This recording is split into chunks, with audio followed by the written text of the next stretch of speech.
Alors, vous continuez de nous parler de Mehdi Nemmouche, ce djihadiste qui est en garde à vue en France.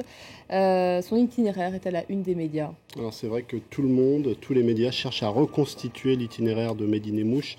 Il est à la une notamment de la presse belge, la Libre Belgique qui titre sur Mehdi Nemmouche, itinéraire d'un djihadiste. Alors la Libre Belgique où on peut lire un éditorial où on nous explique que maintenant la Belgique, la France, l'Europe doivent se donner les justes moyens, tout mettre en œuvre en respectant les libertés et sans céder à la peur pour que ce genre de choses ne se reproduisent pas. C'est à la une évidemment aussi de la presse locale dans le nord de la France, Nord Éclair ou encore La Voix du Nord. La Voix du Nord qui titre sur « Il voulait mettre Bruxelles à feu et à sang ». On en parle aussi dans les médias espagnols. Voici le site internet du journal ABC qui évoque les 8 attentats antisémites qui ont frappé la Belgique ces 35 dernières années, en soulignant que la Belgique comme la France sont deux pays particulièrement exposés à la radicalisation et au recrutement de candidats au djihad. Et justement, le site Slate revient sur ces chiffres qu'on nous a communiqués en avril dernier. Il serait à peu près 250 à combattre sur le sol syrien, 100 seraient revenus, une vingtaine seraient morts et 120 en tout cas en avril dernier, étaient en transit entre la France et la Syrie. Et puis évidemment, comme sur notre site internet, beaucoup de médias font le parallèle avec Mohamed Merah. C'est vrai que beaucoup d'éléments sont communs à leur parcours. Et là encore, le renseignement français n'a pas su éviter cette action. Alors c'est vrai qu'un certain nombre de critiques commencent à émerger, notamment sur le site du Figaro. Le renseignement français n'a pas pu l'empêcher d'agir. Cet article souligne que c'est presque de façon fortuite qu'il a été arrêté.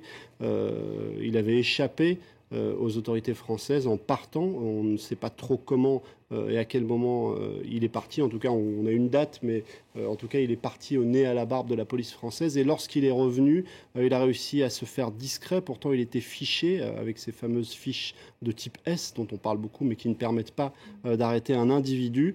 Et c'est finalement les autorités allemandes, les douanes allemandes, qui en mars 2013 se sont intéressées à lui parce qu'il avait un parcours un petit peu étrange.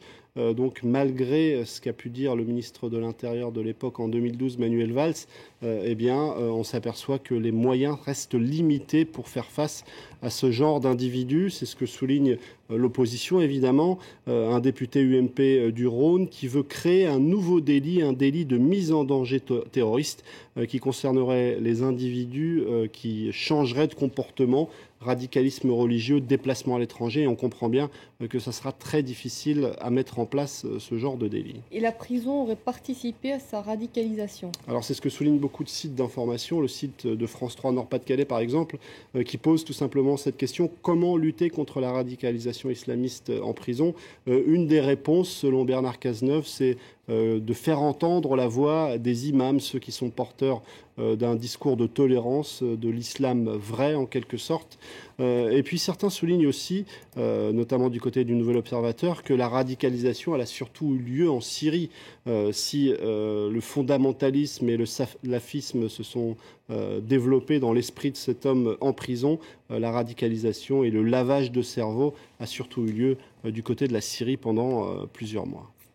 Il y a un tout autre sujet dont on parle beaucoup sur le net aussi aujourd'hui, c'est évidemment l'abdication du roi d'Espagne. L'abdication du roi d'Espagne, et beaucoup d'Espagnols sont descendus dans la rue et sur les réseaux sociaux on relaie ces manifestations avec le hashtag Viva la República. Certains ne veulent plus entendre parler de monarchie en Espagne. Alors le roi a abdiqué et sur Twitter on partageait beaucoup ces quelques lignes qui marquent la fin d'une époque. Un roi qui aura marqué les esprits, le roi qui est arrivé au pouvoir après Franco, mais le roi qui a été aussi englué dans un certain nombre d'affaires. D'ailleurs, certains titres soulignent qu'il abdique pour sauver la monarchie, même si on partageait aussi cette image. On se souvient du roi partant chasser au Botswana alors que l'Espagne était dans les difficultés économiques qu'on connaît. Même les éléphants de Dumbo en rigolent, soulignent certains twittos. Mais tout de même, ce roi restera le self-made roi, écrit Cécile Chambreau dans Le Monde, parce que lorsqu'il est arrivé au pouvoir après la fin de Franco, eh bien, tout le monde expliquait que ce n'était qu'une marionnette, mais il va réussir à construire quelque chose qui va marquer durablement l'Espagne moderne. Et puis cette petite image tweetée par la Libre Belgique, est-ce qu'il a reçu les conseils du roi Albert? Je vous remercie beaucoup, Karim, pour votre chronique ce soir. Effectivement, beaucoup d'abdication de monarques européens en ce moment.